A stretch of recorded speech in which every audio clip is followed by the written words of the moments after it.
Whoa, whoa, whoa, whoa, whoa, whoa, whoa. Breaking my heart, yeah. What's happening? What's up? Got that thing fired up. Welcome, everybody. Welcome in, welcome in, welcome in. Hope all is well. Hope everybody getting they hustle on. And yeah, we live on all networks except Twitter, because Twitter be tripping. They want me to pay $8 a month to stream there. Golly, man. It is what it is. $8. I'm too cheap for that. I might do it. And I get a verification check. So I can go stream live and I get a verification check. They taxing. They some hustlers, man. Elon ain't playing around. Shit, simple as that. But glad y'all in here. Glad to see y'all tuning in. Subject of the day, well, subject of the minute, first 10 minutes of the podcast or show, or whatever you want to call it. We're gonna talk about credit. And then after that, I'll probably talk about somebody saying Elon Musk is not that smart because financial wise, he's the guy, right? I don't even look up to a lot of financial people, but Elon Musk ain't out here playing around. But hey, what do I know? I can talk about some statistics and data that he done to where we can break some of that stuff down. Also, too, um, yeah, we can talk about some stuff. Anyway, so let's talk about credit, right? Like I said, I'm in the process of writing a book. Book should be out here soon. It's going to be called The Four Pillars, right? And the four pillars are going to talk about three things: credit, investing, real estate, and ownership of a process that makes money, or cash flow producing assets. And one of the pillars is credit. So a lot of people don't really put emphasis on credit like they should, but they really need to. So a couple things, right? A lot of people don't realize how much credit affects their lives. Credit will hinder you from getting a car. Credit will hinder you from getting credit cards. Credit will hinder you from getting a house. Hell, credit can hinder you from getting an apartment. Bad credit can also get you not hired at a job. Some banks, financial institutions won't loan you money if you have shitty credit. So just want you to know that credit it ain't going anywhere. The process of borrowing money is going to be here forever, and you might as well have the max amount of credit as possible. When it comes to credit, a couple of things really matter.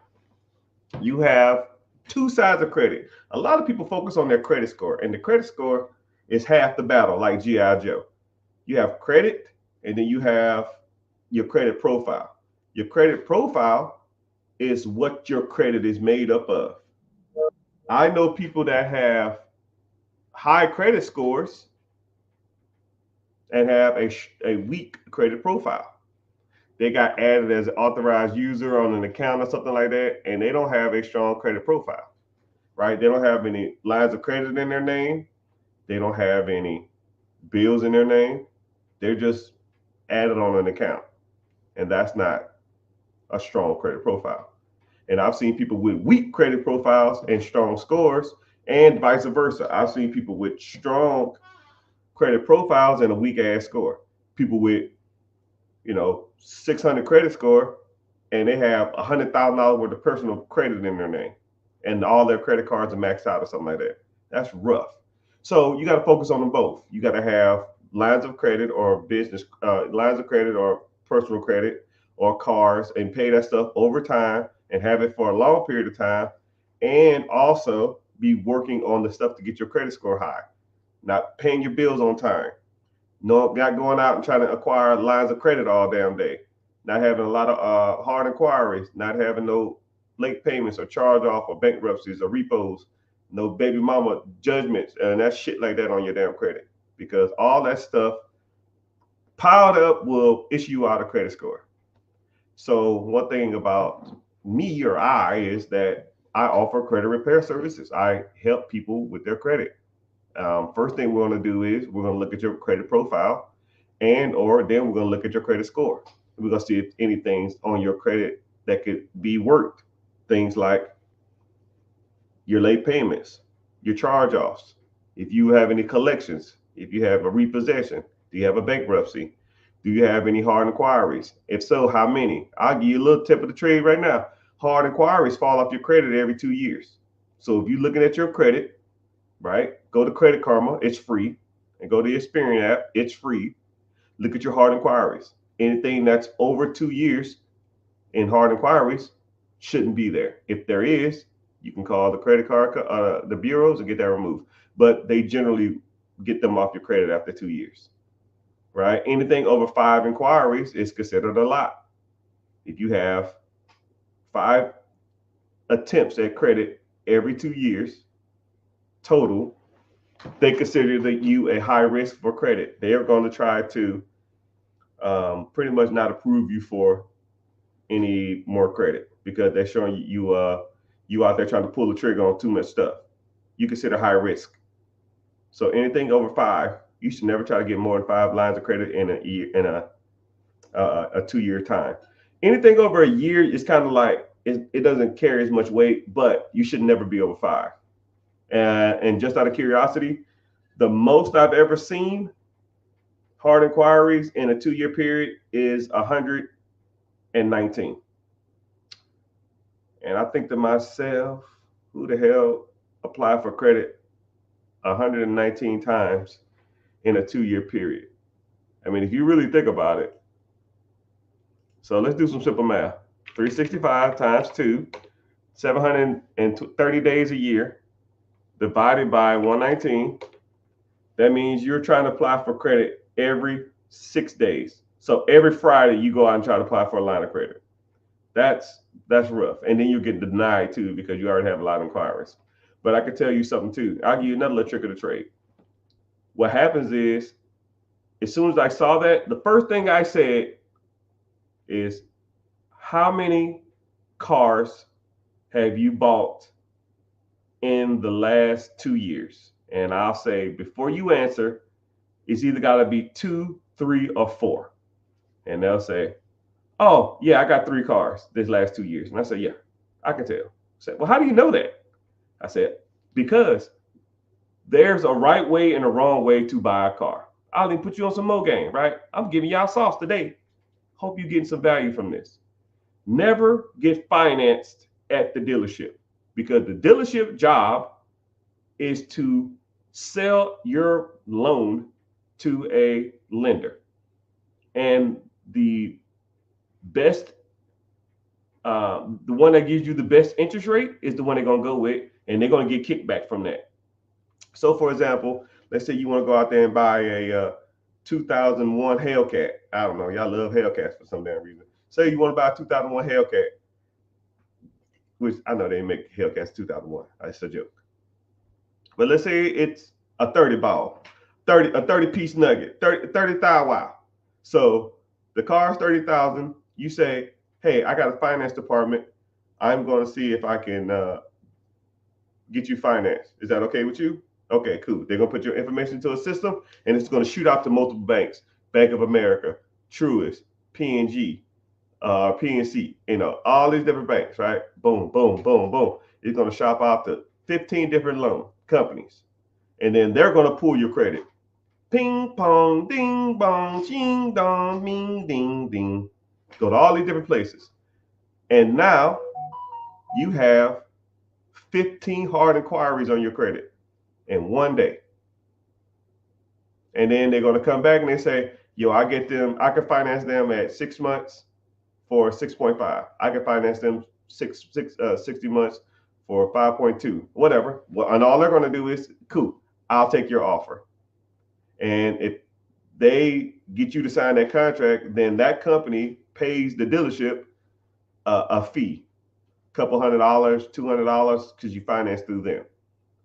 And that's why they use those companies. It's almost like a kickback, even though that's kind of illegal at times, but people do it. So That's why you have a lot of inquiries every time you go buy a car from a car dealership.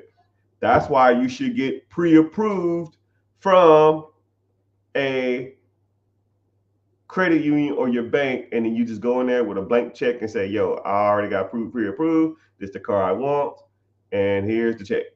And you just write it for that one time, and you're done. That's the proper way to buy a car. If you want to buy a car, even though you should be buying hoopties and for cash and dogging them shits out till they fall apart. But hey, what do I know? All right, anyways, so if anybody wanted to sign up for a credit repair, or anybody wanted to do more with their credit, first thing you're going to do is you click the link in the bio, join the free webinar. It says Be Your Own Boss. The powers that be don't like when you talk about credit. It's like one of those taboo industries. So you can't say stuff like gambling, day trading. Like, they hate that type of stuff. Credit repair, even though it's not a primary business structure of mine, I do offer the service. And then one thing about me too is that if we do a credit repair, it's all done for you. It ain't none of these other guys where they'll say, hey, you want to sign up for credit repair? Send me your information.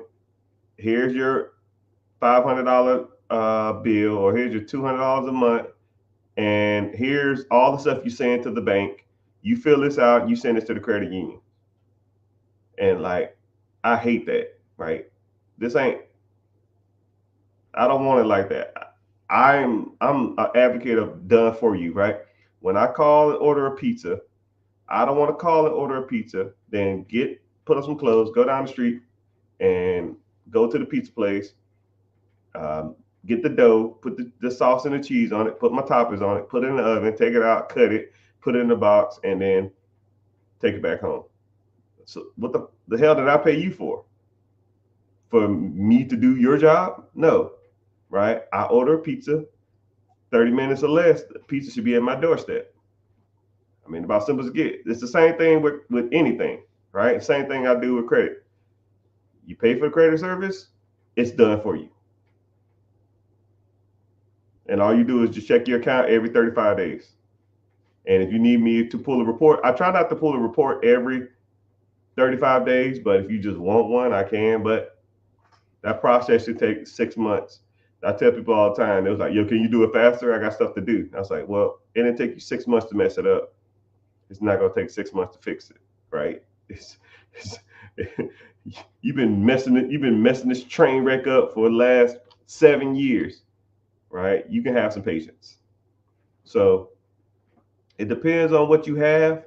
But what we do tackle hard inquiries, repossessions, late payments. Nothing's guaranteed, people, but it is what it is. I try to get it all off, and if I can't get it one time, I'll keep going till I get it off. So we add positive accounts. We add positive accounts, then we remove all negative accounts, and then we check any type of misspellings of your name, and we check for wrong addresses on your credit too. So I met one individual. He had a kind of a messed up name. We spent one whole month just fixing his name on all his credit things. We fixed his name, I think it was like 24, 25 times in 1 month.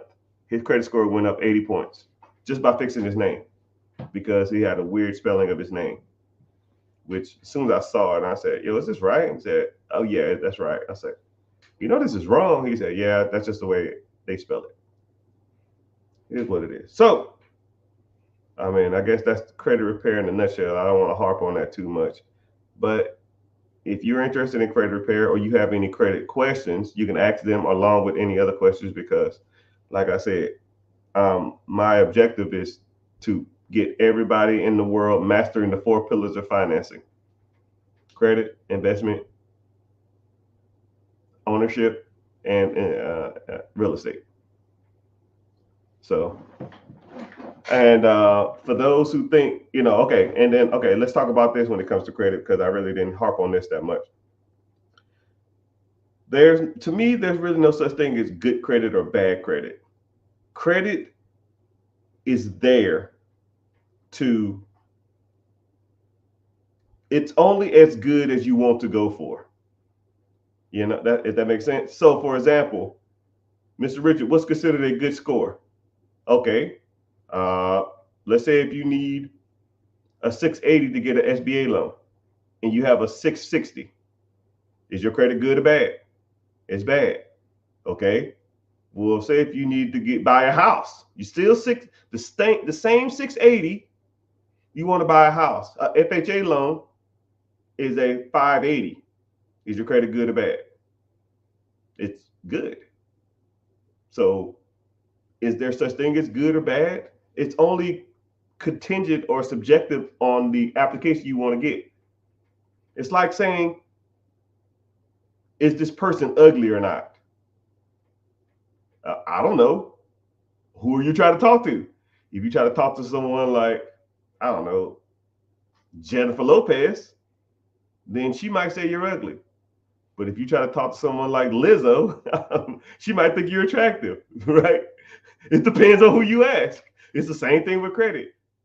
To me, there's really no such thing. There are better credits than others, but your objective should be always to focus on certain criteria that you want to get. If you want to buy a house, get your credit scores to house level. You want to get lines of credit or business credit, focus on that.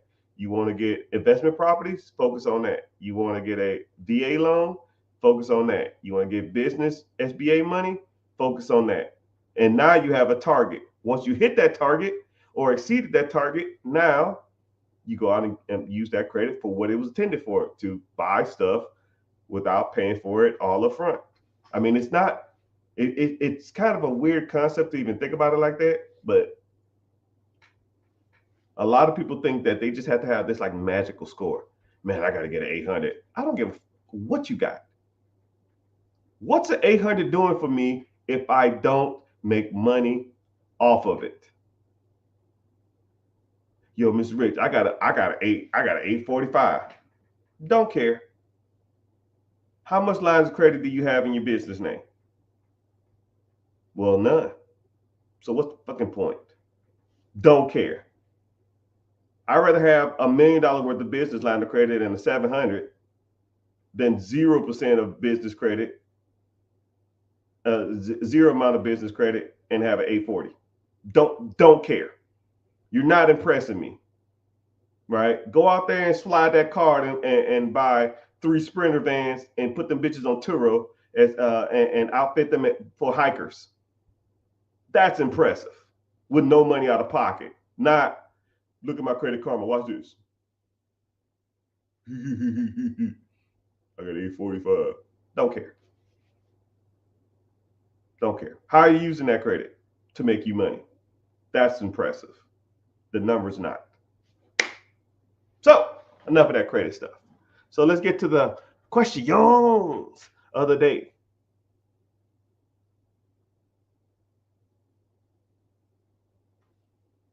So somebody's commenting a whole bunch of Elon Musk stuff.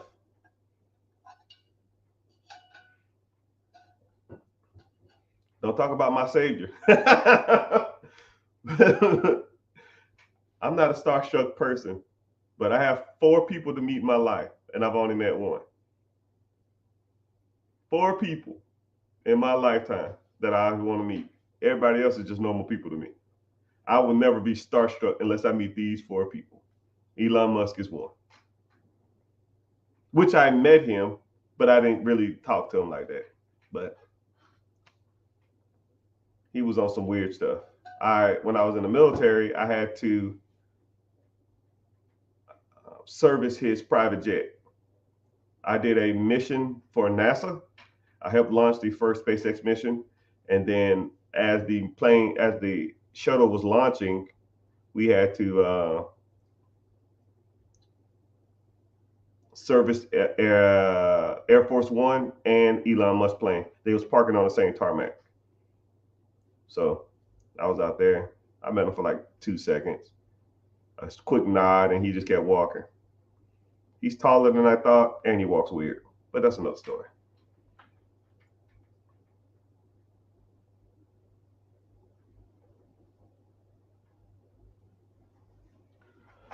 What are my opinions on college? Is college investment is it a good investment?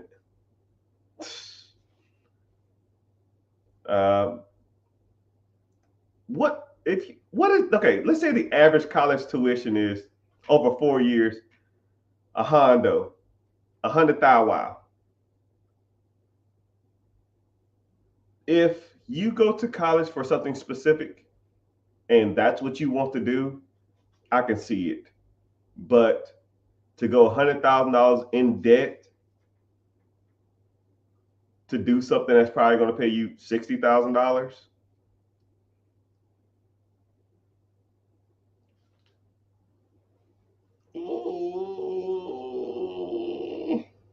I mean, you really think about it. The average person who doesn't have a college degree makes $48,000 a year. Now, what is it? I think it's 44,000. I'm gonna have to fact check myself. I don't want to say the wrong thing.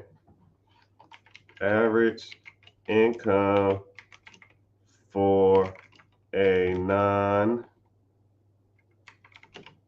college graduate. 42,000. No.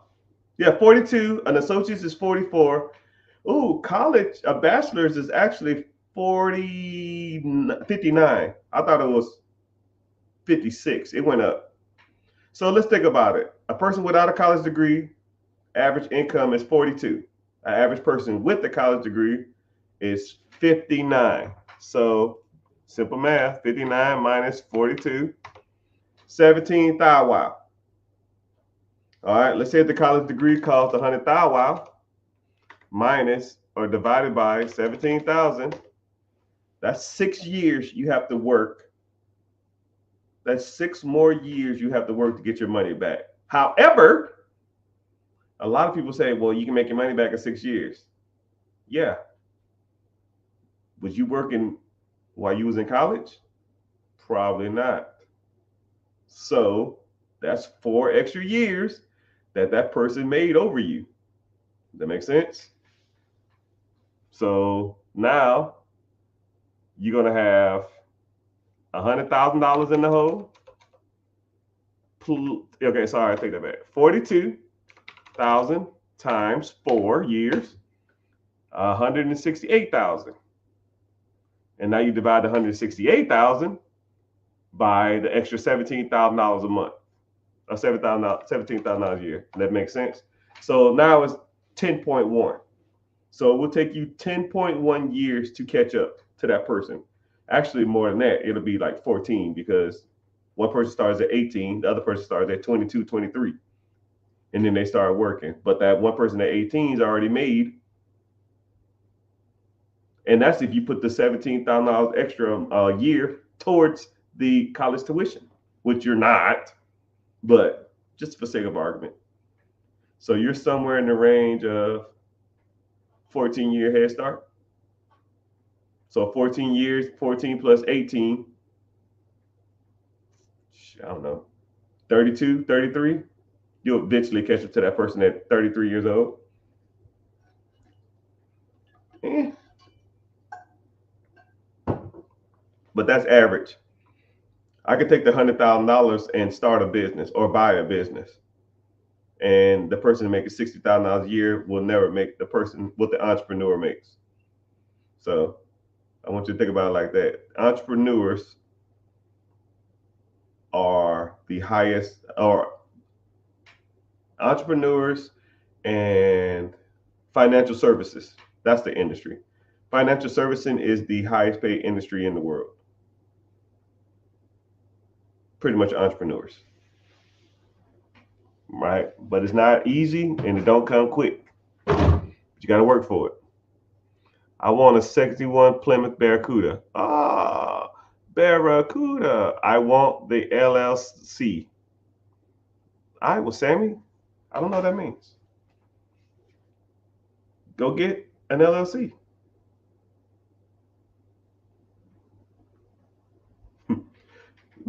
Someone said I look like Rick Ross. What's crazy is, man, like I don't even see it. I'm way better looking than that dude. And I'm not trying to like diss on him or anything. There is no way in hell I resemble Rick Ross. It's just the beard, and we're both dark skinned. And he talks slow. It's the biggest thing I ever seen. Bigger than everybody, you know. Is something wrong with you, man?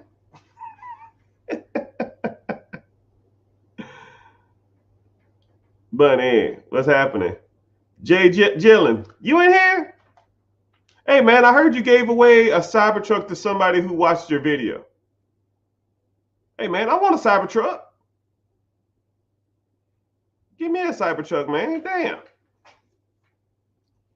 One of my celebrity buddies. He strolls in here and don't say shit and then bounce out. You're killing me, man. You're killing me. At least let me get on the YouTube. I need some street cred. You know, honestly, I don't even need that. I don't need the money. I don't need the fame. I don't need nothing from you. I just want to know how to properly say your name. That's it. I don't want to see Logan Paul. I don't want no Prime deal. I don't want to meet Mr. Beast, even though I saw that special. Don't care. All I want is for you to teach me how to say your name, because I've heard 4 different ways to say it. But you're strolling through, you probably don't even listen to what I'm saying. It's all good. If I have an open cash loan and want to go through the SBA, you should give back the loan. An open cash loan, like an advance pay loan or something. I don't even know what that is. But okay, the SBA is going to check for a credit score. If you have debts owed and stuff like that, it's almost like when you're trying to buy a house and then you owe like all these other people all this money, man. They're going to be like, yo, what the hell is this, man? You got to get this off of here and stuff like that. You gotta fix that type of stuff. Who's the one you met? Oh yeah, it was Elon Musk. So 4 people I want to meet. I met Elon Musk, but I want to meet him. Not like what up? Kept walking.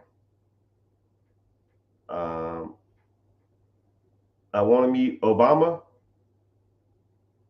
LeBron James, a huge LeBron James fan. I wanted to meet Kobe Bryant, but he passed away though. And I don't know. The last one kind of varies from people to people at times, but probably just Barack Obama and maybe Jay-Z. Maybe, but I'm not really worried about that. I really don't care about Beyonce that much either. But I just think it'd be kind of cool to meet Obama. But I've met every president. I met Trump. I met Biden. I met Trump like 7 times. He was kind of standoffish, right? And I'm unbiased too. I don't care either way. Love him or hate him, I don't care. I'm real big on like being personable to people, especially people who are like in service to you. You know what I mean? Like if I've been standing out here for 3 hours waiting for you to come to service your aircraft, and you don't even like, hey, thanks, or any of that shit, nothing. It was just the most acknowledgement I've ever gotten from him was this. Kept on walking. What the fuck? I was saying I had 3 hours in this hot ass sun waiting for that. AC Slater, what's happening?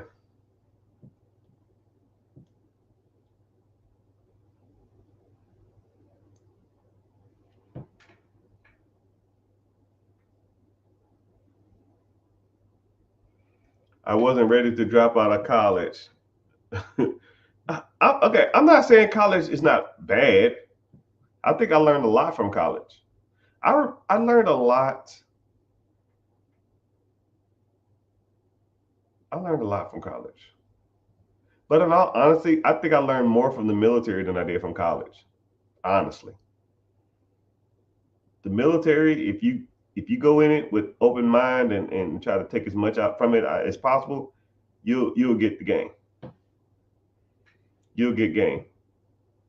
That's my personal opinion. I almost wish everybody can do 2 years in the military.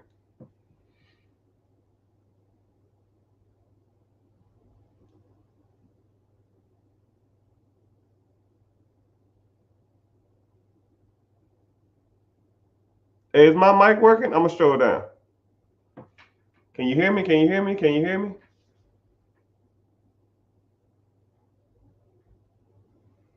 What did you do? Learn in the military? Shit, everything. I learned a lot. You know, the best thing I can honestly say, the best thing I learned in the military is I got forced to be a military training instructor, a TI or MTI or whatever the hell you want to call it. And you have to go to what's called uh, not buds, BIC, basic instructor, basic instructor course. And what they do is they teach you how to talk, which you talk your whole life, but you don't, the way y'all talk, you don't realize how bad you sound until you are taught how to talk from a professional. You see how I can just carry on the conversation and I have good structure, I have good pitch, I have good delivery. That stuff, it's a learned skill. And I didn't know anything about it. So I'll give you a great thing. Teach you how to yell at students. Yes and no, but there's ways to do things. And when you yell, you don't really try to like hurt your vocal cords, right? There's ways to do stuff. I'll give you a great example of something that I learned in military. Right, I'm gonna put y'all on some public speaking game. One is called verbal distractors. Everybody has them. Some people have them more than others. A verbal distractor is any random word in a sentence that didn't need to be there, but you constantly repeat it.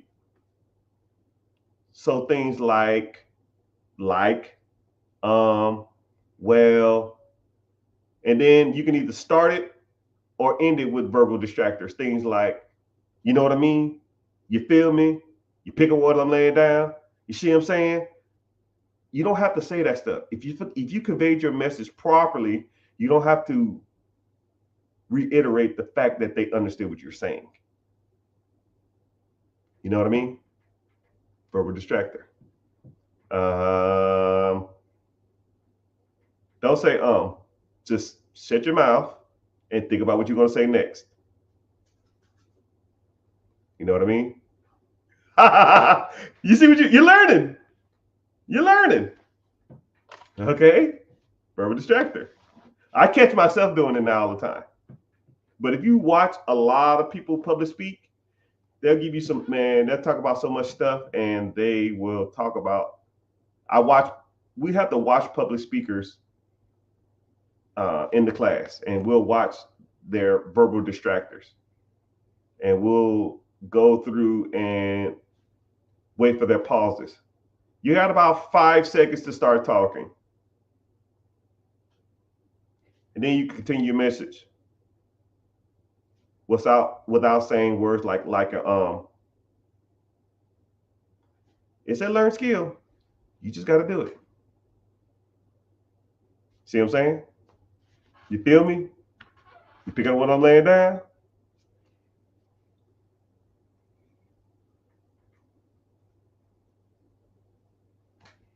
But there was a lot of things that was taught there, right? I'll give you another one, right? There's another one. Shit. Now you're gonna be trying to listen to me, trying to hear me mess up.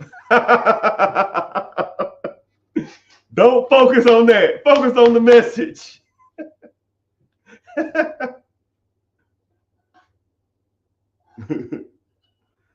Are you cool with Tyler Perry Madea fan? Sure, I guess. I don't know.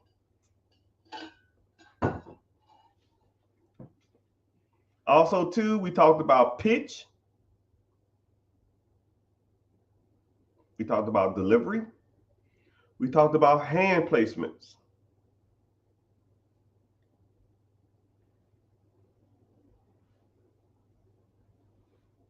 If you get verbal distractors, they make you do push-ups. And then what we do is we record you. We record you, then we watch it back in front of everybody. 3-minute speech. So the first speech they give you an impromptu speech about yourself. 3 minutes.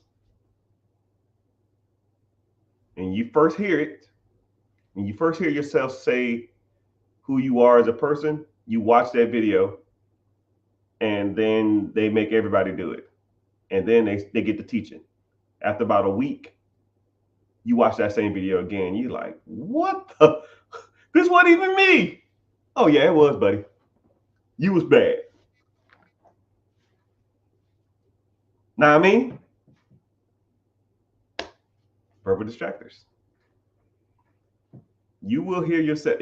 Once you turn once you turn it on, that you hear yourself saying it, you will never say it again. Well, I say it all the time, but I don't care. It ain't like y'all checking for me, but I'm the best of the best of the best, sir. And just like also too, pacing the room, pacing back and forth, look at people in the eyes when you talk to them. And something else we do is we talk the triangle of speech.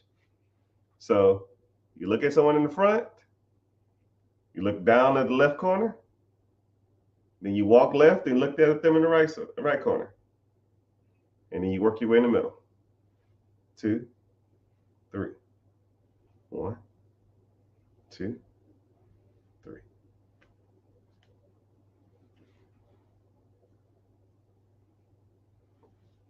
And after I got out of that class, I hated watching people public speak for about 6 months, because all you did was watch people look like idiots on TV. And my favorite is watching politics or politicians speak without a prompt. Oh, it's so bad. But there's a lot of stuff we talked about. I'm not going to go super detailed into it, but that was one of my favorite military lessons. And how to sleep anywhere. How to pretty much go to sleep anywhere in the world at any given time. I can literally fall asleep in 30 seconds. Anywhere. Anywhere. How? Just do it. Just learn. I need to learn that. You know, a lot of people say that, and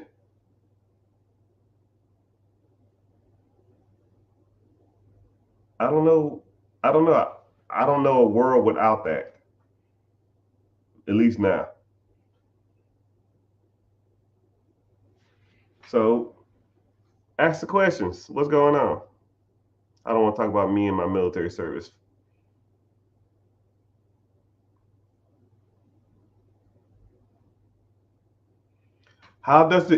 Someone asked, how does the SBA prove that you have income? Great question.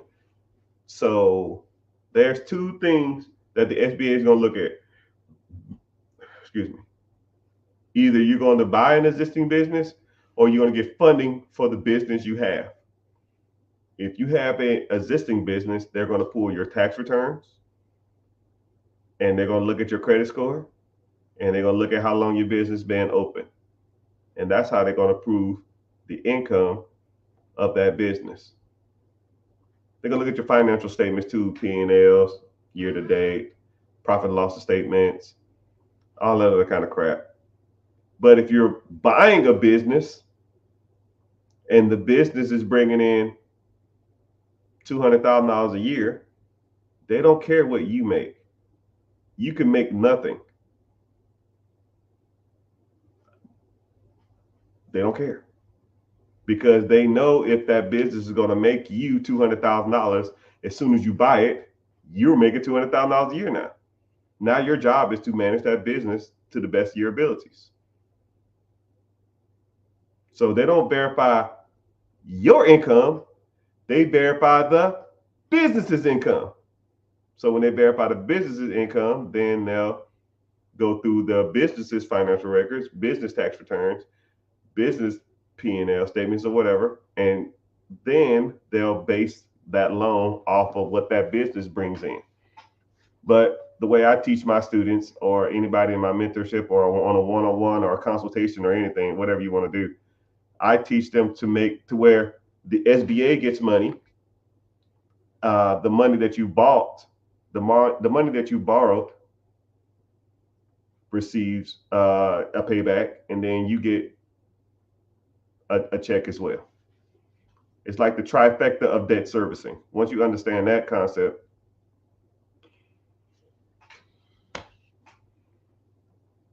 kind of downhill from there.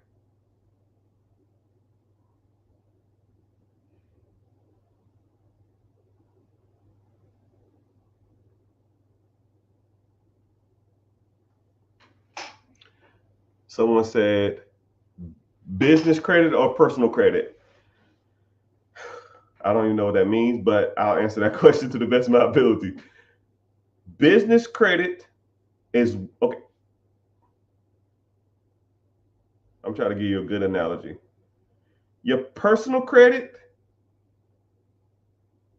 is it's like a show car. You pull it out the garage, you wash it on the weekends, you take it to Cars and Coffee, you put a sign up front of it and say, "This is my nice car." People come take photos of it, and when you're done with it, you take it and you put it right back in the garage with a tarp on it. That's personal credit. I mean, that's business credit. I'm sorry, that's personal credit. Your business credit now, that's that 94 Honda Civic with the airbag missing. You got to crank it up with a screwdriver. It makes like a loud knocking noise, anything under 30 miles an hour. And you do donuts in the parking lot at Publix when you go to get groceries. That's your business credit. You dog that shit out. You maximize the line of credits you got. You get as much funding and credit you can get on it, and you wear them damn lines of credit out. Your personal credit, you keep that nice. Your business credit, you dog it out, because business credit does not show up on your personal credit. Nobody knows you have business credit except you and the bank. That's the beauty of business credit. You can go out and get hundreds of thousands, millions of dollars worth of business credit, and the other banks don't even know it. They might know it. I don't know. I don't care. If I go to a Bank of America and get a 40 ball, I go to Wells Fargo and get a 30 ball, I go to Chase and get a 25 ball, I'm sitting on a Hondo, a 100,000. Now I can go use that in whatever business structure I want. I want to go buy cars and put them on Turo. I want to go buy ATM routes. I want to go buy a bread route. I want to go buy a Dunkin' Donuts. I don't give a shit what you want to buy. You dog that credit out. And then as long as that venue you're going into can pay for the credit that you are getting. If it's not, then it's not worth it. But if it does, then it's worth it. If I got 0% interest, let's say if I have this line of credit, 30 piece nuggets, 30 piece nuggets. And I always like to show people this. And sometimes I just go get these just to show y'all I'm not out here playing around. And here you go. Here's the date. Here's the date. This is a brand new card. 30-piece nuggets, 30 thigh wow. Now, let's say if I went out and I wanted to buy a vending machine route. The vending machine route is $30,000 cash, and that's 0% interest for a year. And the guy told me it's been making $30,000 a year cash flow to my pocket for the last 5 years. Now, is that a good deal or a bad deal? Well, I got 0% interest for a year. So if I use the 30 ball on the line of credit, that's not going to show up on my personal credit. Within a year, I'll be breaking even. And then next year, it's paid for, and I can just make $30,000 a year. So is that a good deal or a bad deal? If that's what you want.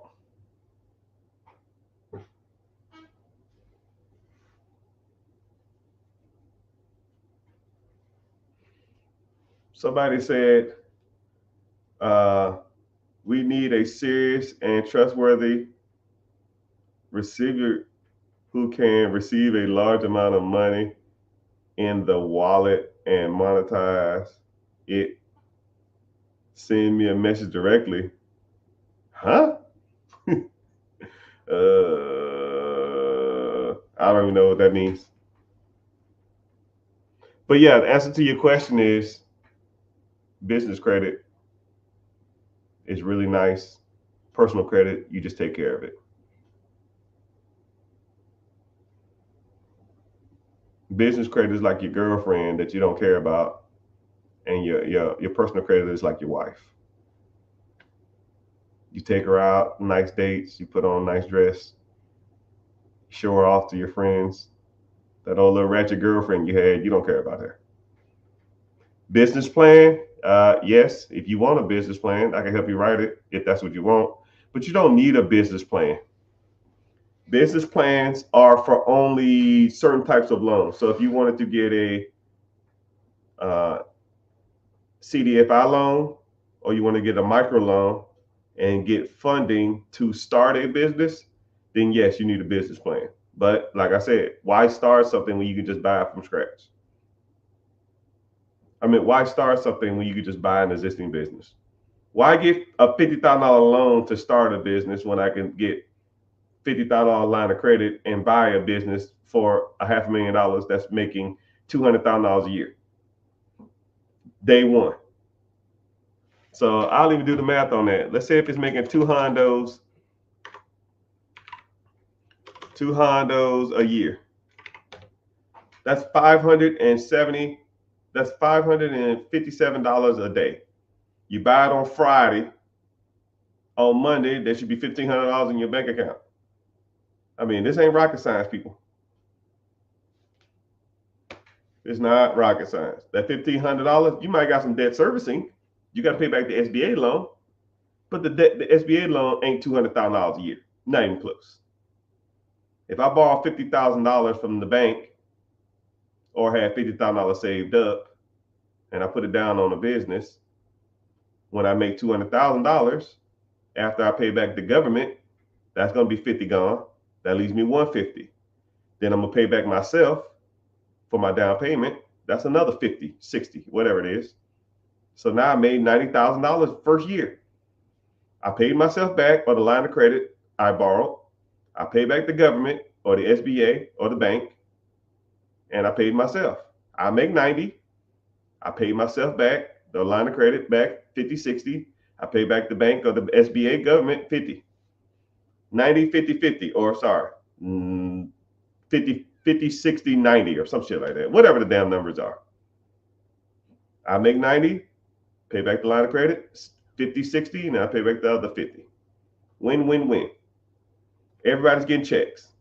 And that's where it gets good. Year two, you don't have to pay back the line of credit. You already paid it back. So now instead of you making 200, you take away the line of credit or the SBA payment, which is 50,000. Now you make $150. $1.50 divided by 12 is what? 13,000 a month. Who can't live off $13,000 a month?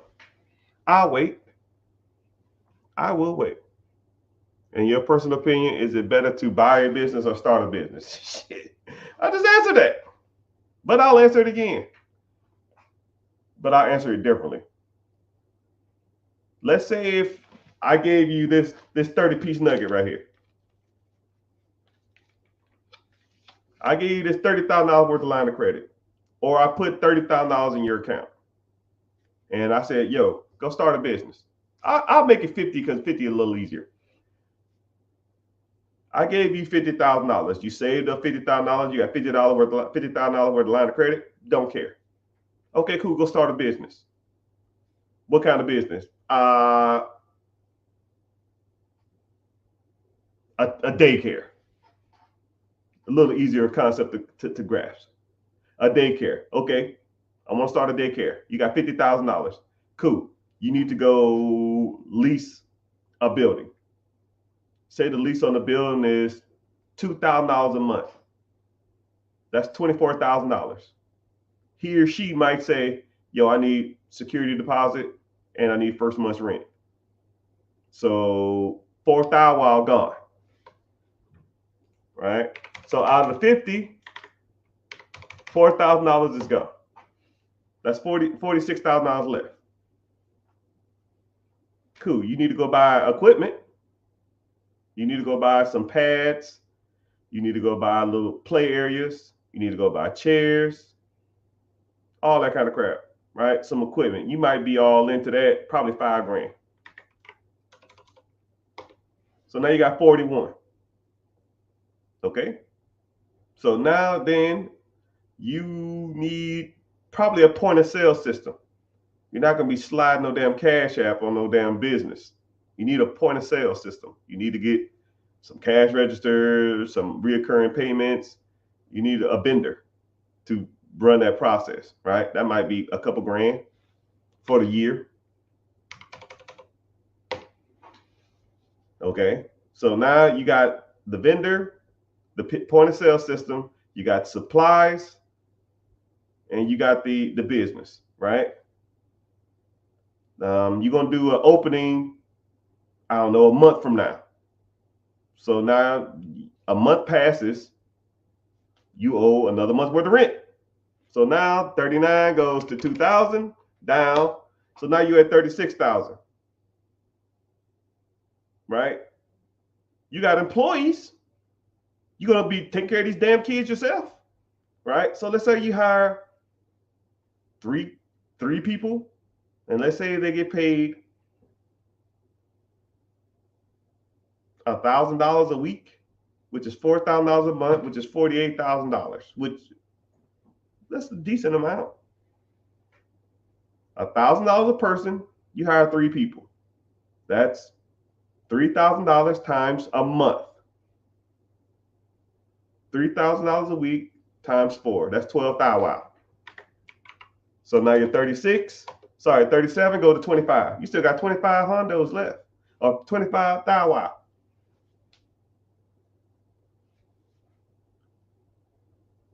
Are kids showing up there? You put a sign out, no one came. Oh, you got to market. I got to run Facebook ads. I got to run Instagram ads. I got to run ads on TV. Shit, that's what? A month? I put you at $2,000, $3,000. I'll put you at $3,000 a month. You got $22,000 left. You got employees. You got point of sale system. You got marketing. You got a lot of overhead. And ain't a child came in that shit. So you pretty much negative 28,000. You're negative $28,000. And you're on month 2 and you damn near ain't got no kids in there. And what's crazy is You borrowed a line of credit from the bank.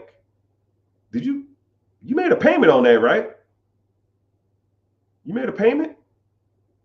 Let's say it's $500 a month. You 2 months in. That's another thou wow. You got electricity in this place? Another $500 a month.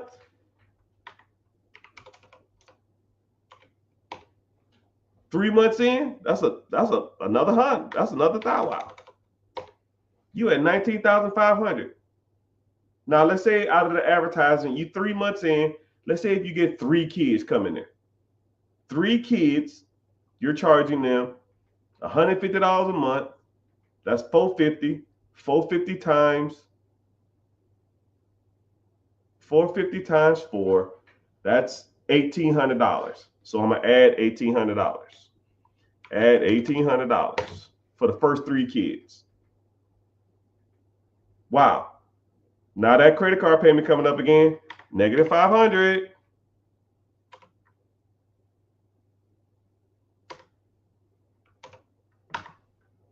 Your rent came up, that's a negative $2,000.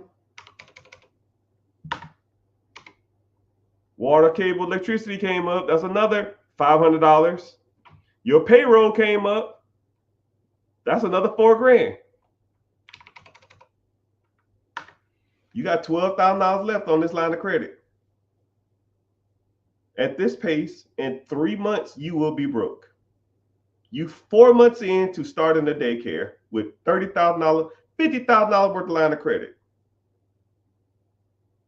You have a break even, right? And it's probably somewhere in the range of to cover your kids, to cover, I ain't even talking about snacks and all other kind of shit. I ain't even got to that stuff, right?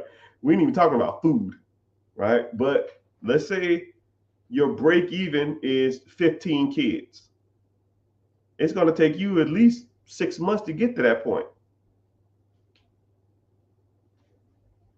But you're going to be broke.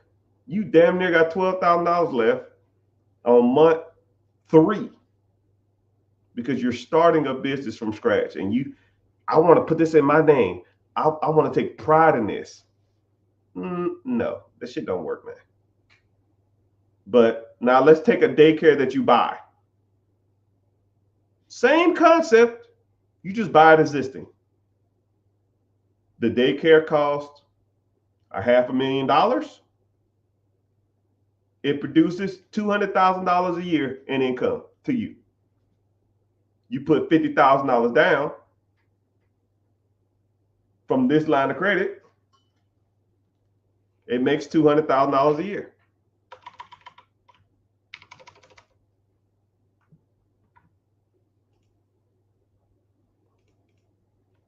$200,000 minus the SBA loan is going to be about $45,000 a year. Now you at $155,000 a year. You're going to pay back the line of credit, right? That's another $55,000, probably with some interest or some shit. That's $100 piece. Now year 1, you make $100,000. Or you divide $100,000 by 365.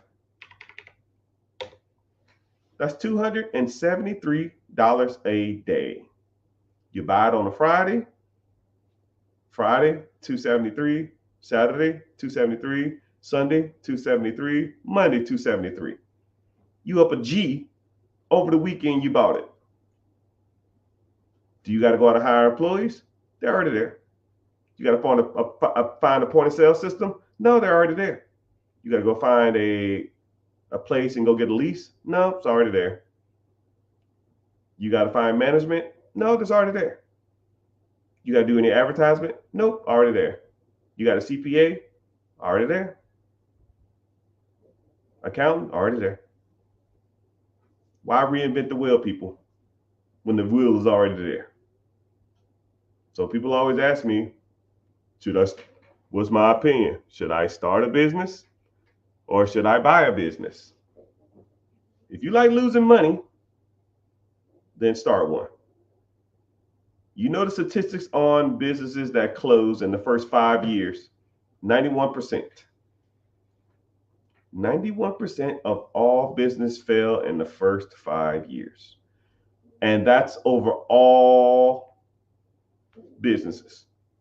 Oh man, I can get into this type of business. Tech ain't, that don't work in tech and all this other kind of stuff. No, that's all businesses.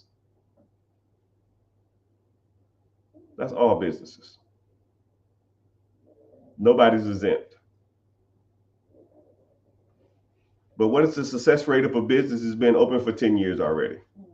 So you telling me a business has been open for 10 years, management, systems, teams, employees, accountants, cash flow, income, taxes, and it's been there for 10 years. You're not even working there. You telling me you're going to take over this process and fuck it up and you're not even there? It ain't happening. Generally, it's not happening unless you go in and talk about, I'm in charge. This is the way we're going to do shit. No. Hey, everybody. I am one of the founding members of this company who bought this company. I'm just here to, if you have any questions, let me know. But everything will be directed to Jim or John or William or Smith or Jane or Daniel. He'll direct the questions directly to me. And or if you really have to talk to me about something that you can't take to him, I always have an open door policy, but always use your chain of command first. Assistant manager, shift lead, GM, and then me. See y'all at the Christmas party. Boom, boom.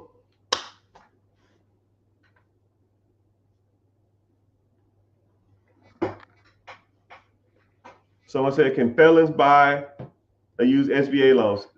Felons can't use any government programs. It's kind of crazy how that works. Felons can't use any federal programs. However, he said, can you buy an existing business? Yeah. You can still buy businesses. You can't use the government to buy businesses.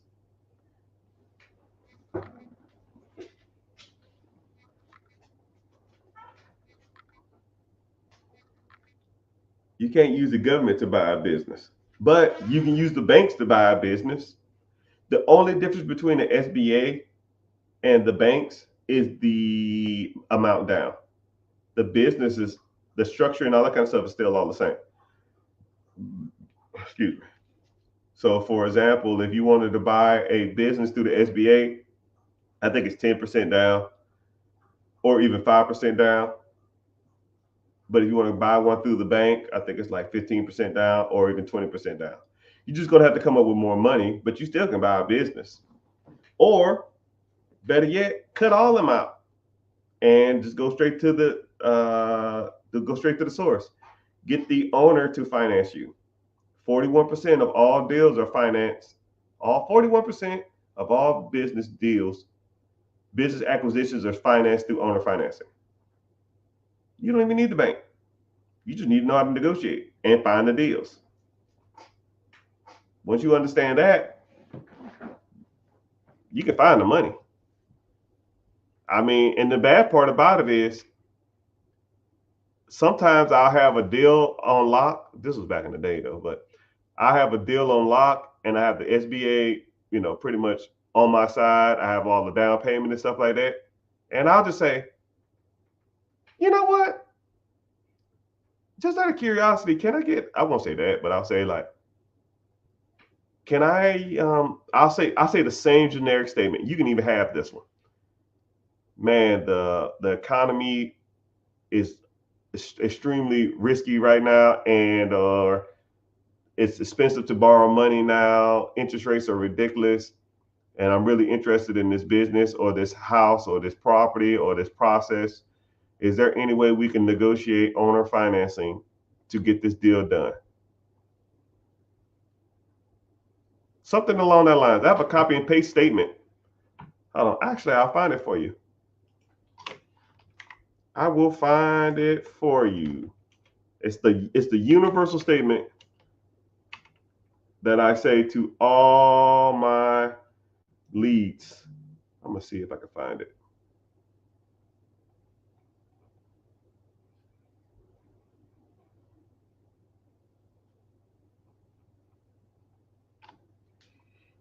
my luck, I won't be able to find it.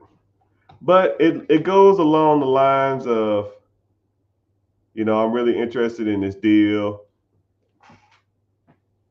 Um, Money is really expensive right now, and at the current interest rates, I don't know if this will financially make sense. However, if you're open to like owner financing on terms that me and you can agree to,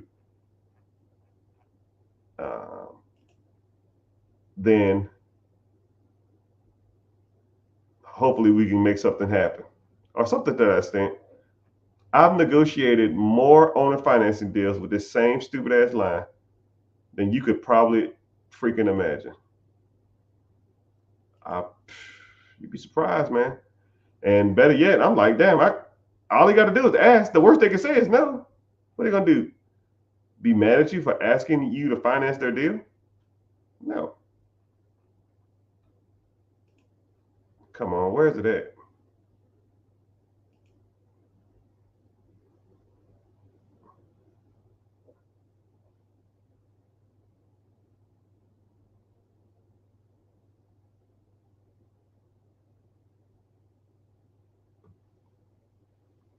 Hell, here's one right here. Here's an older deal that I was looking at. I ain't gonna show you, but I asked the guy, "Can I get owner financing on this one property?" It was a cheap house, and he said, "I need to sell it quick. If you give me $1,000 down, I will owner finance you." $1,000.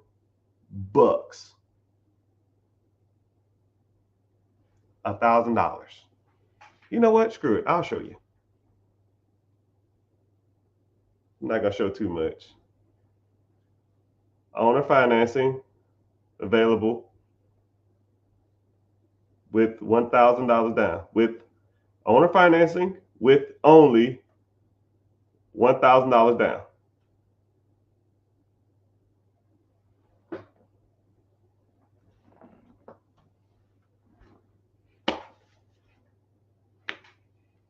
Stuff works, people. You got to make it work though.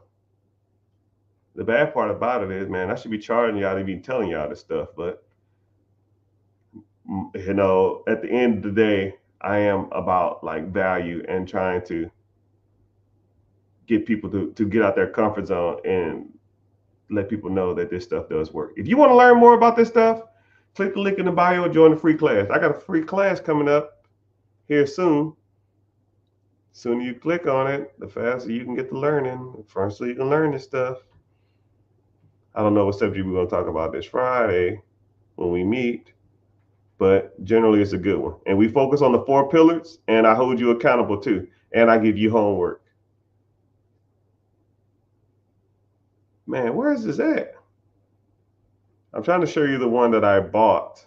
It's this is old though. I probably won't find it.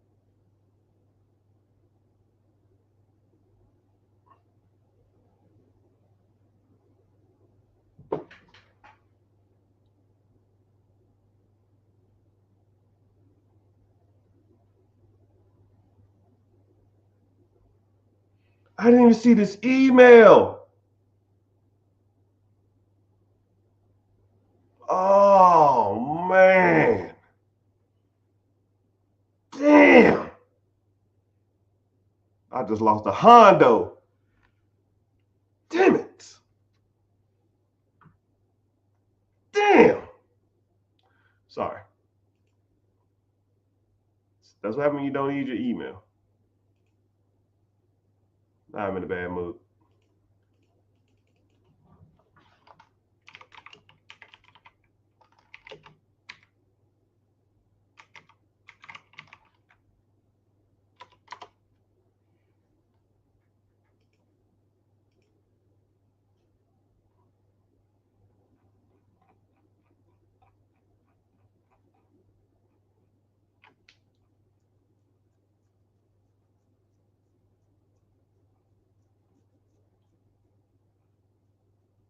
Come on, where's this deal at, man?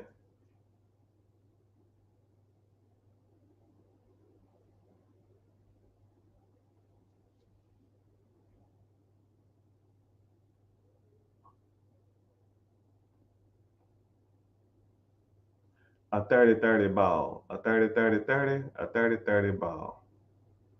You know what? I don't even care. Maybe that's it.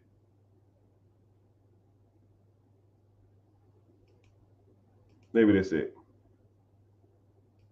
You got about 10 more seconds, Mr. Rich. Then I'm out. 8. I don't know. I can't find it. I was just trying to find anything that I forgot the statement that I used. I used to have it copied and paste in an area, but I don't even know where to look for it. But anytime I'm looking for it, I just find it, but I can't find it now. Maybe because I'm focused on talking instead of that. Anyways, enough of that crap. Can you turn a property primary into investment property? Can you turn your primary residence to an investment property? Yeah, rent it out. Simple as it gets. Thank you everybody for checking in. I see y'all on YouTube. I see y'all on Twitch. Who the hell be watching from Twitch? Be some random person.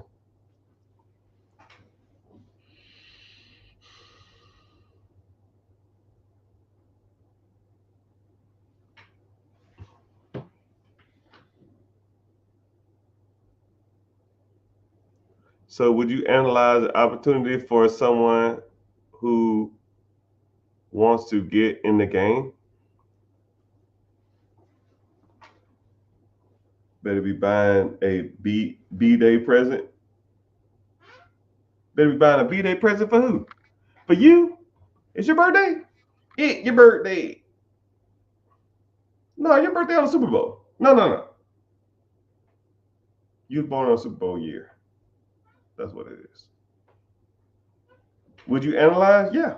This is what I do. If you wanted to learn more,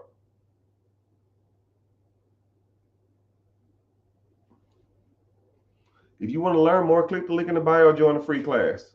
And what happens is we meet, and if you want to move forward, I teach you how to find deals, negotiate deals, buy deals, fund deals, all of it. But it's not easy. I'm not going to say it is easy. I'm not going to sugarcoat it. Because it is work. You got to put in the work, man. You got to put in the work. Nothing comes to anybody who sits on their hands. Damn, I can't believe I lost that deal. Man, I almost want to message them and say, it's still available. That shit's gone. Gone. Crap.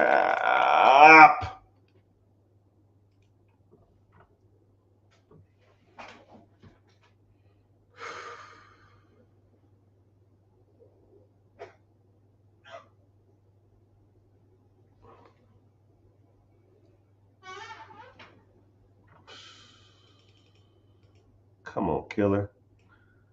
What the fuck?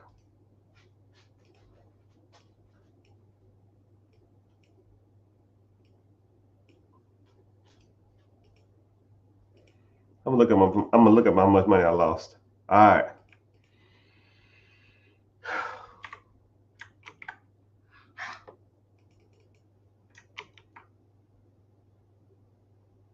I don't even want to know. I don't even want to know. All right, killer, come on.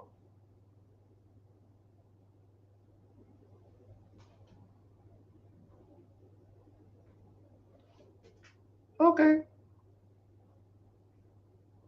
Not as bad as I thought. Not as bad as I thought. I'm sorry. I was working. I'm working. I'm not gonna stay on too much longer. I got God dang. People. Ah! It ain't my day today. I can't get a break.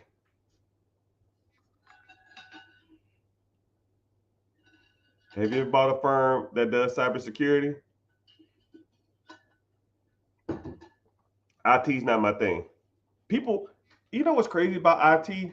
People who own IT businesses think their businesses walk on water. And I hate that.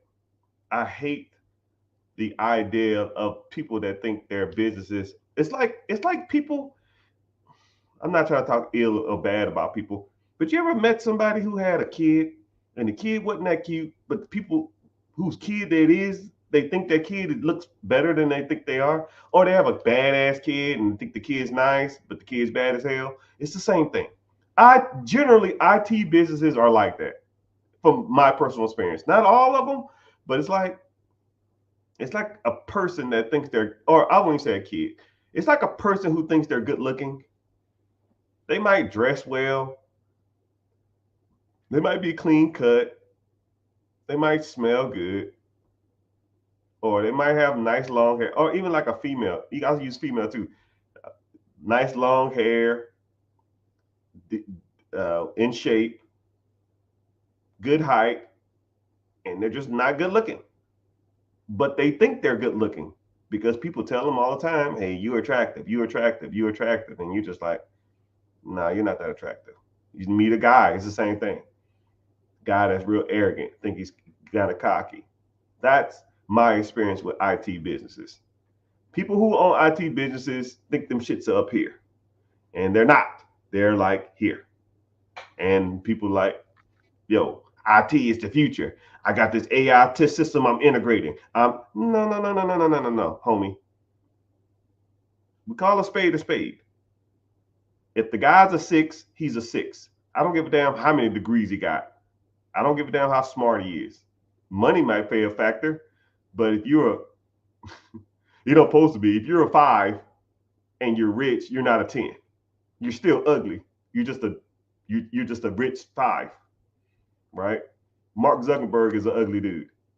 Just because he's a billionaire doesn't make him better looking, right? Some people might think he's better looking, but he physically is not a better looking person when he's rich. It is what it is. Same thing with IT. That's just my personal opinion, right? But what the hell do I know?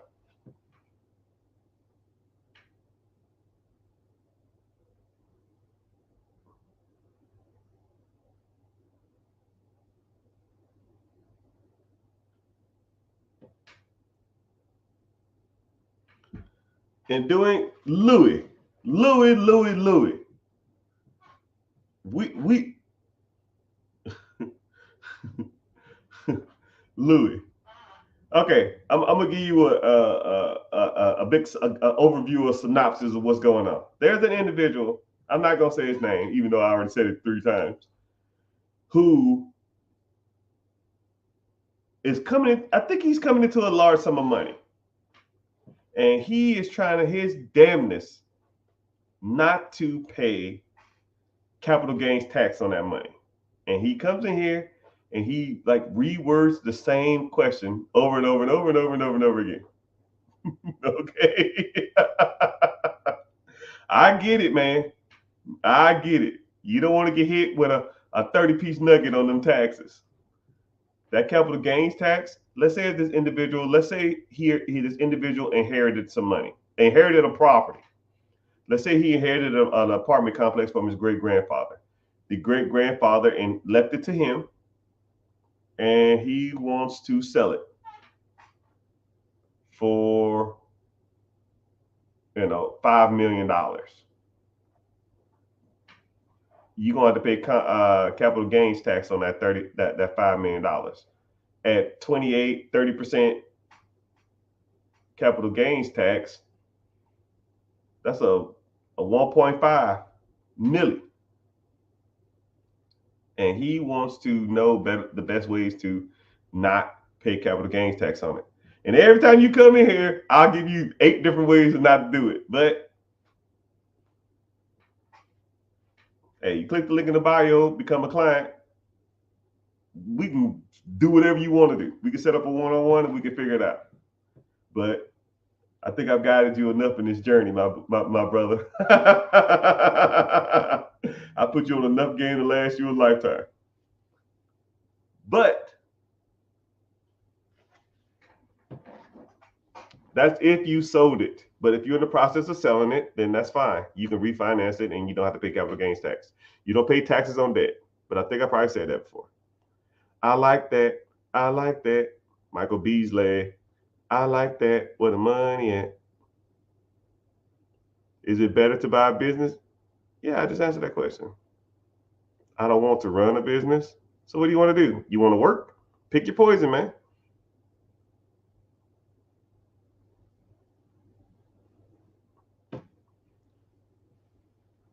So they're actually games that learn how to master starting a business then selling them. Yeah. I meet people like that all the time because let's say if I'm looking for myself, I'm looking for someone else or someone showing me a deal or I'm talking about a deal, I'll look at a business and I can look at a business for comically 30 seconds and know that a person is just starting businesses, scaling them to where they're profitable, have all the systems and stuff in play, and then selling them. But you can tell with 2 minutes of looking at it, you say, okay, I can already see what they're doing. Because the numbers are inflated. Somebody might buy it, but you can tell when the numbers are really, really inflated. And it's a lot of other factors in it, but you kind of can tell.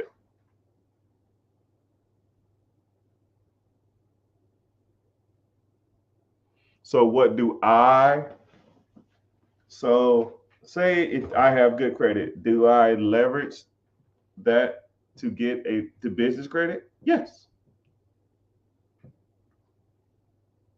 You leverage your personal credit to get business credit, and then you use the business credit to buy a business or to buy real estate. And once you get that, then if you do it right, that piece of real estate or that business or that entity or that whatever you got should pay for everything. If it's not paying for everything, then you did it wrong.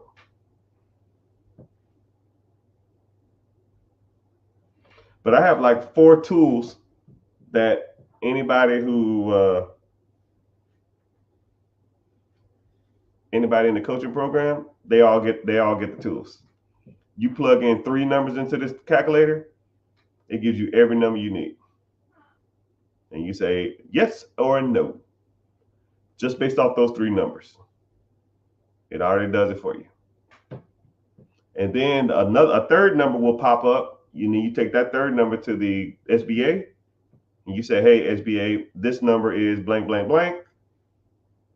They'll say, "Nope, we won't even approve that." So you're not wasting their time. You're not wasting my time. You're not wasting your time. But those things are things you need to learn.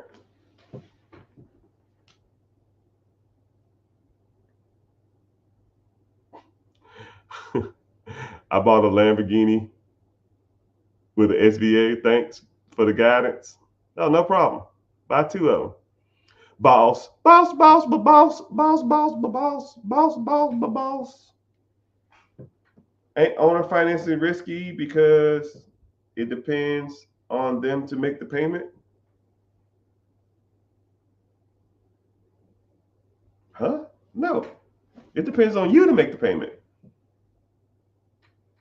But generally, people don't have a lot of debt. If you do owner financing deal, more than likely they don't have any debt on the business or on the place. You can do it on a financing deal with debt in place, but you got to take consideration that they got to pay the debt down too. Or you got to get another loan to pay off their debt after a certain amount of time. But there's a few ways you can do it.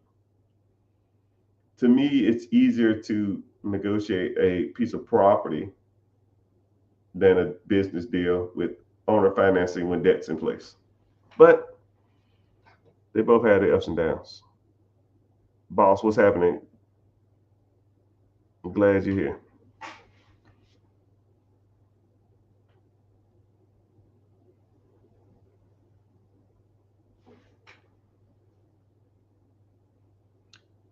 Underneath your clothes, there's an endless story. My time bird, what's happening? What's with your opinion on that? I don't know what you said, man. Now I gotta stroll up, see what you're talking about. Underneath your clothes, there's an endless story.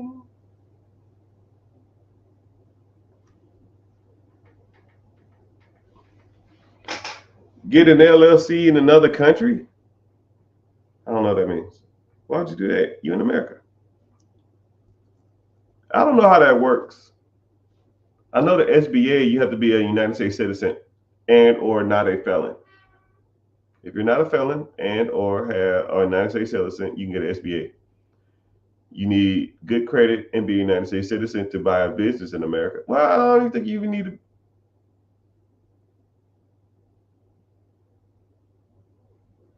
If you want to use the United States bank, but you can use if international bank if you want to. If you're coming from overseas to buy something in America, you can use the international bank to fund that if you want to. I don't see why you can't. I don't see why people would though, right? I'm sure there are plenty of good existing businesses in their country. But what do I know? You wish you knew me 3 years ago? Best time to invest yesterday. Second best time today. About simple as it gets. Underneath your clothes, there's an endless story.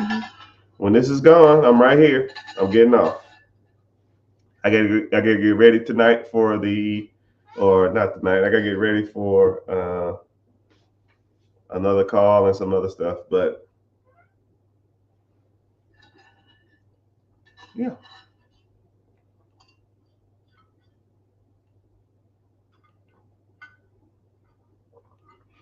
You know what's crazy is I was talking to a content creator.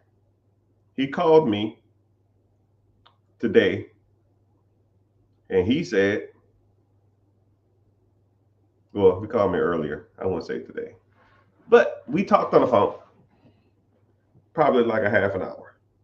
And he said, I'm strolling on social media and I'll see your content. And I will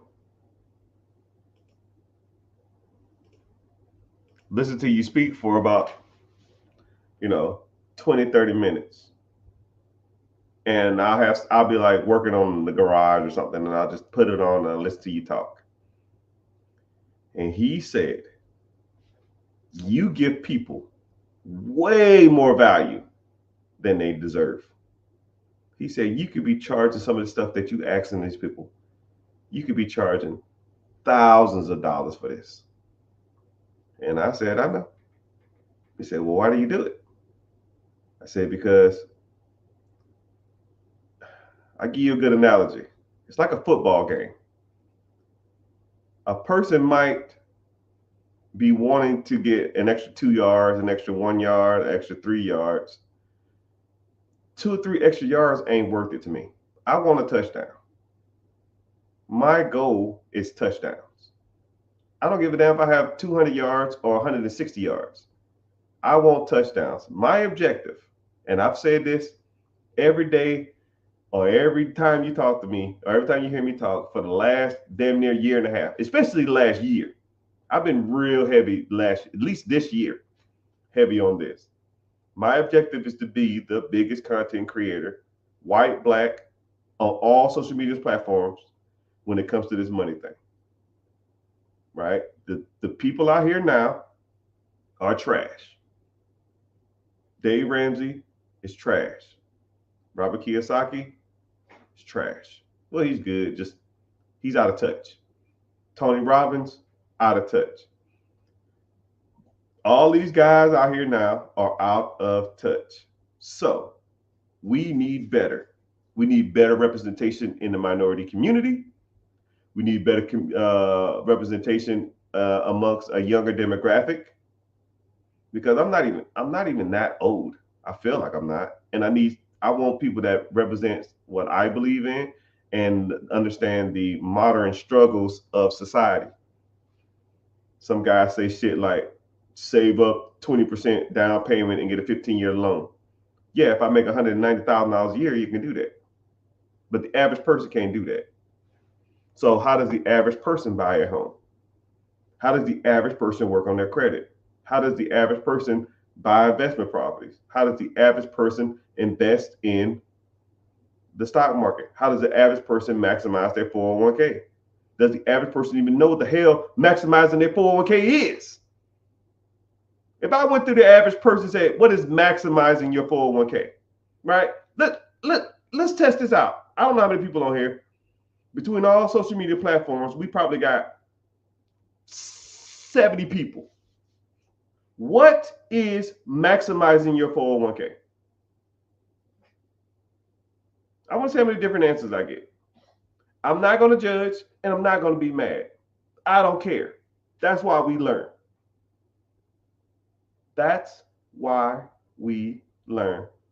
Increase your contributions. Somebody said, I don't know. Maximize contribution matching with the question mark.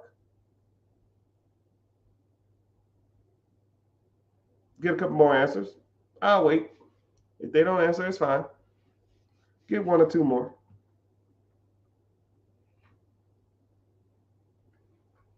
What does maximizing your 401k mean?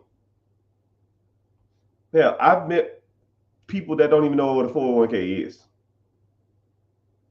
One student of mine, I talk about him all the time, but I'm not going to say his name. He was supposed to enroll, he'd been at his job for 10 years. Never contributed to his 401k. And they did a 7% max. Put in the most you can to the max, someone said. Make you wait forever to get your money back. Make you wait forever to get your money back. Maximizing your 401k meaning, someone kind of hinted on it, means that whatever they contribute to your campaign or whatever they contribute to your 401k, you maximize the amount or potential you get back out of it.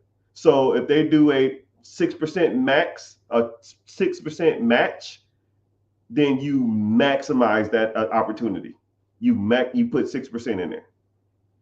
So everybody on here, here's another piece of guidance that all y'all should do. Go to your human resource department at your job and you say, hey, I need to know everything I need to know about my 401k. And they'll say, okay, here you go. Here's a piece of paper. Yeah, fuck all this. How much y'all match? If you put in 6%, we'll give you 6% back. Cool, let's do that. You want to be aggressive or you want to be conservative or you want to be medium? I'm young, fuck it. Let it ride. Because if you think about it, if they match 6% of your paycheck, let's say if you make $100,000 a year, 100,000, 6% is $6,000. If you give them 6, they're going to match your 6. So now you at 12. 1 year, you got 12. $12,000. You put $1 in a bucket, and then you pull out $2. Now I don't know how many buckets you hang around, but it ain't too many that you can do that to. Everybody should be maximizing that shit. Even stuff like that. No one even talks about that. And that's not including, and that shit's in the stock market too. So now you can make 10% on the stock market. You can make 10% on that money on the stock market. Right? So now your $12,000 is going to make $1,200 from compounded interest. So now you up 13.2 in 1 year of a max contribution of a 401k. If you make $100,000 a year and you put 6% in. Thank you. You're welcome.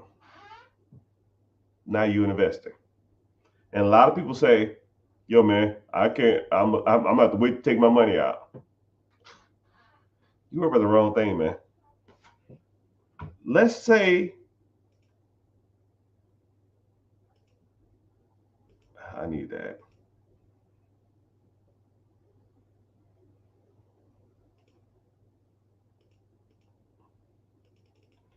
Let's say you started off with zero. I'm gonna say the average person in this chat, I'll say you're 40 years old, right? Say you're 40. You're gonna contribute in that account until you're 65. 25 years. And let's say they put it into a conservative index fund that pays out the stock market average since the Great Depression, 10.1. You put in 6%, they put in 6%. That's $6,000 if you make $100,000 a year. That's 12 thou wow. So you put in 12 thou wow total every year.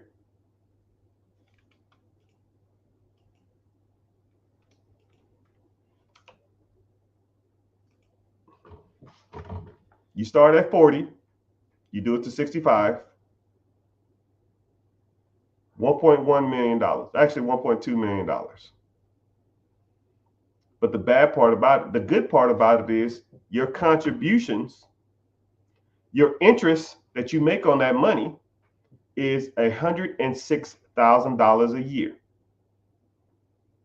So from 65 until you die, you will get a check every year for $106,000 on your $1.2 million that's sitting in the pot. And this is where it gets good. You don't need the money. You don't need the money. You take the $106,000 and you live off of it until you die. Then you take the $1.2 million, you put that shit in the trust. And now your kids will get $106,000 every year for the rest of their lives. And then when they die, their kids will get $106,000 every year until they die.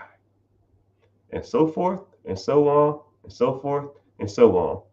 And just by you starting your 401k at 40 years old, maximizing your contributions to get a match, leave it in there till you're 65, get a check for the rest of your life, you will make your kids trust fund babies. That trust fund will pay them every year for the rest of their lives. And if you got one kid, he or she will make $106,000 every year for the rest of their life until they die. And then they're going to give it to their kids. And now they're going to pay them out. And so forth and so on. And what you really should do is put some stipulations behind that money, right? Say stuff like, yeah, you need to have a college degree. You need to have an active job to receive this check. You need a drug test. For your height and weight, you need to be no more than 20% overweight. Because I don't want you sitting around looking all flabby and gluttonous. But it's your trust. You set that shit up however you want. And you have an arbitrary or a lawyer check the people that's in there. Yeah, y'all got y'all drug test? Cool. I need your height and weight. Step on the scale. You overweight, bro. Get out of here. It'll be open for the next month. You got to lose 15 pounds in a month. I don't give a shit. That's what the law states. That's what he wanted. If you don't adhere to it, I don't care. But if that's what you want, that's what you do. That's how you do it. Someone said, is $4 million a good size deal on a 1031 exchange? Is $4 million a good deal? Nah, dog. Because most people make $4 million on anything, right? Which is better, a 401k or a mutual fund?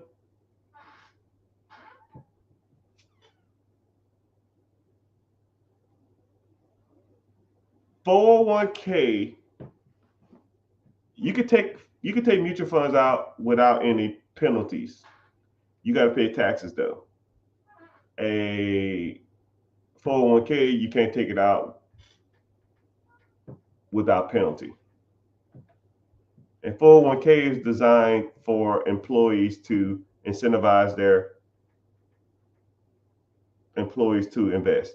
So the only reason the 401k even exists is because after the Great Depression, people wanted nobody wanted to invest in the stock market again.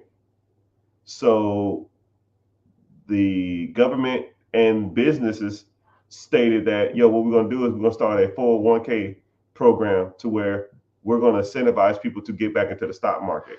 And what we'll do is we have to, as businesses, we have to contribute a certain amount of money to incentivize people to invest in the stock market. That's where the whole match comes from. Because prior to the Great Depression, they didn't even have a 401k. Like that shit didn't even exist. And they started a 401k program and nobody was investing in it. So the businesses and the banks and the governments had to come up with a reason why they want people to put their money into long-term investments. That's the only reason that shit even exists, because they screwed up everybody's money in the 30s and the 40s, and nobody wanted to invest their money. So the jobs and the government and the bank said, yo, if you put 5% of your income into this pot, we will give you 5% on top of that. And they said, okay, cool. That sounds like a deal to me. That's free money. And the crazy part about it, that program's been around since the 40s. 80 years later, it's still running around thriving, and a lot of people don't even do the shit. It's free fucking money. People don't even do it. It is what it is, though. It is what it is. It is what it is. But yeah, my peeps. No, I was saying from above. Oh, what's his name? Still talking about $4 million?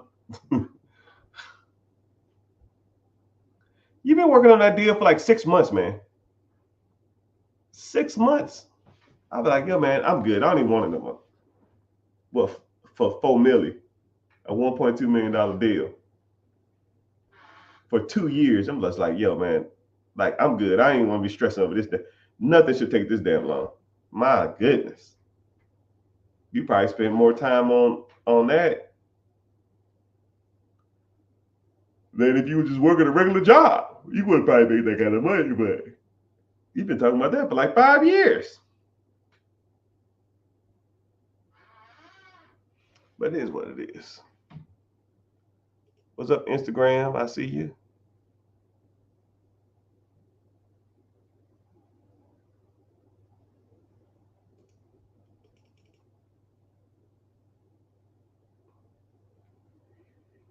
And I gotta make it.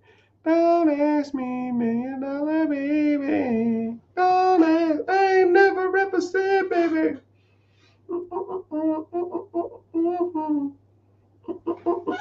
I gotta make it. Don't ask me, $1 million baby.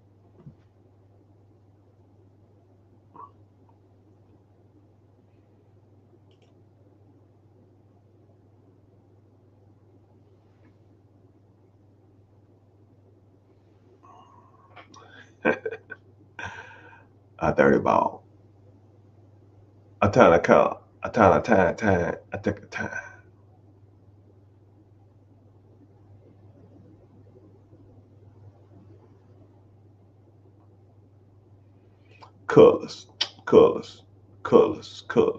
Colors. I am a nightmare walking, psychopath talking. King of my castle, just a gangster stalking. But my back's hurting. I gotta use the bathroom, and even though it's so vulgar, but I gotta go do some things. But yes, we have a free class coming up. Should be Wednesday, 9 p.m. EST, Eastern Standard Time.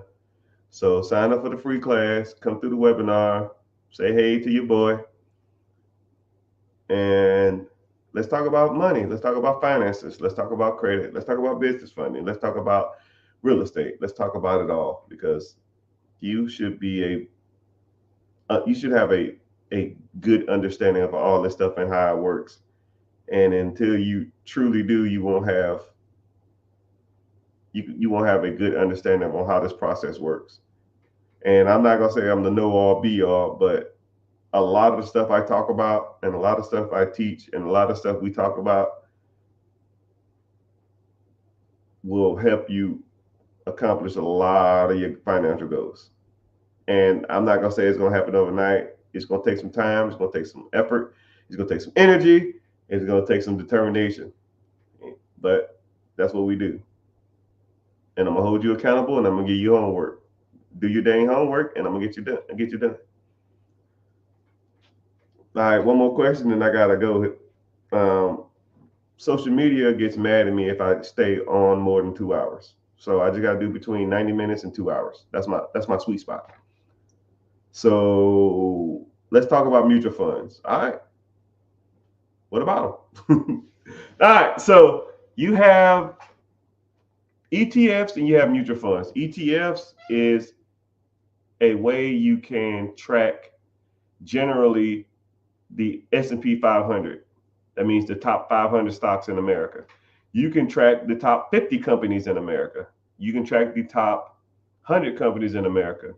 You can track the top 250 companies in America. You can track all that type of stuff. But the S&P 500 is typically tracked on ETFs or index funds. Mutual funds are when a stock invests in a mutual type of market. So let's say if I wanted to invest in energy. So there's an energy mutual fund. It's a lot of energy companies. I always use a car company because it's a whole lot easier. Let's say if there was a mutual fund that invests in car companies. So they invest in Tesla, GMC, Volvo, whatever, right? Every Toyota, Honda, Nissan, right? And they have all these car companies in a collective want to invest in a car company, then you invest in a mutual fund car company because you get all the mutual fund, you get all of them in one. Then, if you wanted to invest in an ETF that tracks everything, then you just get a SP 500. It will have a portfolio manager. Yes, ETFs have the portfolio manager, and mutual funds has a portfolio manager, and the portfolio manager takes what's called an expense ratio. And a good expense ratio is anywhere from 0.3% to 0.8. Anything over a 1 point, anything over a percent to manage my money is not worth it.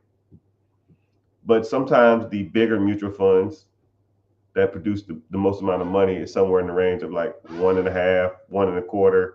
They charge more money, but you get better results. So you're already negotiating from a what you call it perspective.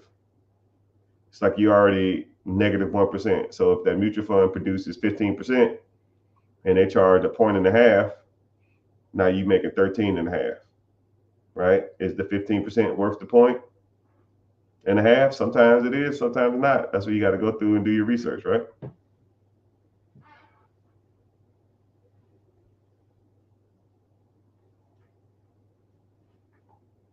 Someone said, I have a 660 credit score and 15 inquiries. How soon can we get those off? I don't like the key words, right? I don't like speed, fast, quick. It's just weird ways to look at things, right? That's like going to a personal trainer and saying, yeah, man, I'm overweight. How fast can I get this weight off? I'm like, I don't know.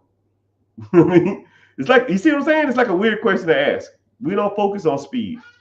We focus on having a good credit profile, and we focus on everything that's negative on your credit. If you take care of that stuff, And if you need more lines of credit or you need more stronger credit profile, we work on that type of stuff. And statistically, over time, you will have a good score, right? Don't worry about the weight when you're trying to lose weight.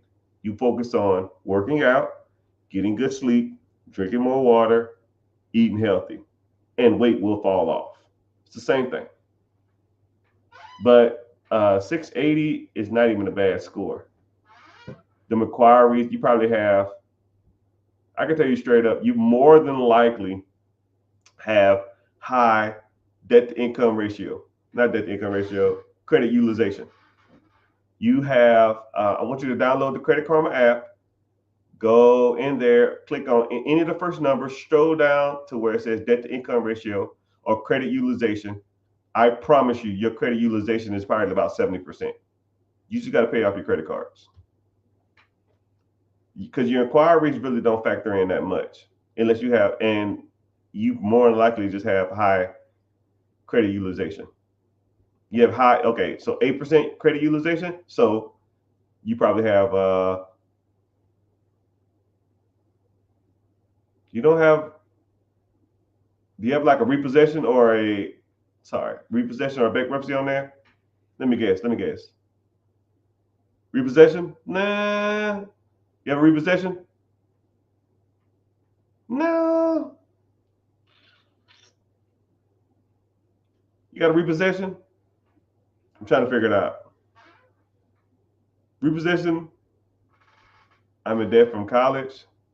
College debt don't make a difference unless you was missing payments. But I think a lot of times they don't even factor that shit in either. TT, what's happening?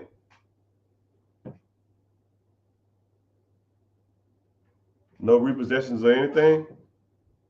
You don't have any. What about late payments or charge-offs? You have a late payments or charge-off or anything?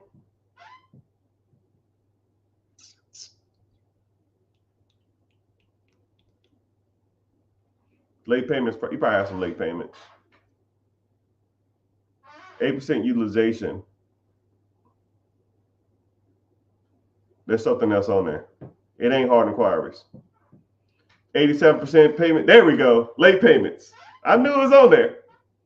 87% co-sign for my family. Never do it. But 98% payment history means that you have a lot of late payments. And those late payments are probably on all three bureaus. You miss one payment, it goes to all three. So now you got three. You missed 4 late payments. You have 4 late payments. Now you have 12 because you have 4 on each bureau. So you got to dispute all 12.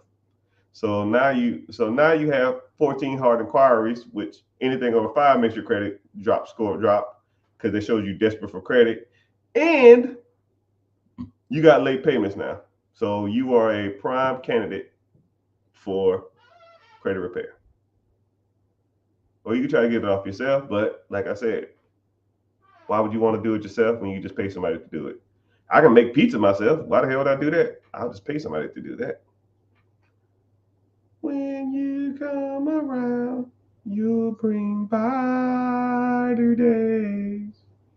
You're the perfect one for me, and it will forever will be, and I will love you so for always.